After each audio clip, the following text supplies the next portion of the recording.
दोस्तों नमस्कार, मेरे YouTube चैनल पे आपका स्वागत है। और मैं आपको आज दिखाने वाला हूँ सप्लाई का सिस्टम पूरा, जो हमारी 440 वोल्ट सप्लाई है वो टावरों में कैसे जाती है। उसके लिए आपको ये पूरा वीडियो देखना पड़ेगा।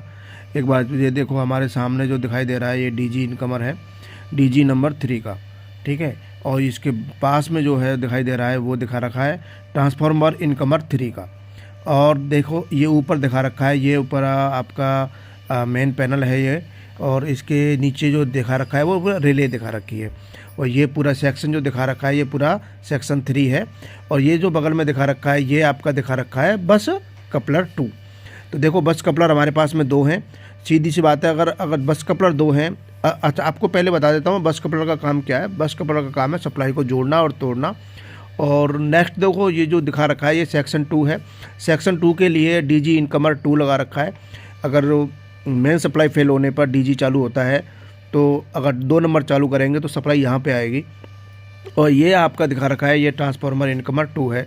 अगर सप्लाई को ट्रांसफार्मर से आती है तो सबसे पहले सप्लाई यहाँ पे आएगी। इसके बाद पूरे सेक्शन में सप्लाई को हम देंगे। ये जो ऊपर आपको दिखा रखा है ऑरेंज कलर का, ये आपका बस बार है इसमें।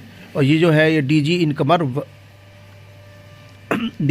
1 ये है आपका ट्रांसफार्मर इनकमर 1। ये 2500 kVA का है हमारे पास में ट्रांसफार्मर। और इसका आगे जो है वो सप्लाई दे रखी है। ये आपके 4 पैनल लगा रखे हैं। इस तरह से आपको देख रहे हो कि ये पूरा पैनल जो है वो किस तरह से डिवाइड किया हुआ है। दे रहे हो ये बस कपलर है हमारे पास में। जो बस कपलरों का जो काम है वो आपको बता देता हूँ, जो सप्लाई तोड़ना और जोड़ना है। तो बस कपलर अगर हमने 2 लगा रखे हैं, इसका मतलब है हमारे पास 3 सेक्शन है। अगर हमारे पास 2 सेक्शन होते तो हम सिर्फ एक ही बस कपलर से काम चल जाता, क्योंकि एक सप्लाई को दूसरे सप्लाई से जोड़ने के लिए हमें बस कपलर की ज़रूरत पड़ती है। और ये इस तरह से जो पूरा है ये सेक्शन हमारा यहाँ से दिखाई देगा 1, 2 और ये देखो ये तीसरा सेक्शन है। ये इस तरह से हमने सेक्शन डिवाइड किए हुए हैं।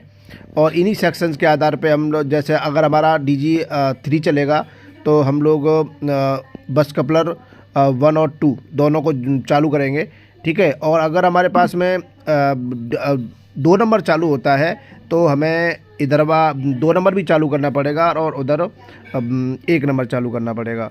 तो यानी कि पूरी सप्लाई जोड़ने के लिए पूरे दोनों के दोनों बस कपलर ऑन करने पड़ेंगे। और ये जो सामने लगा रखे हैं ये कैपेसिटर पैनल हैं जो TRF के लिए लगे हैं। और ये PF मेंटेन करके रखते हैं। और हमारा जो PF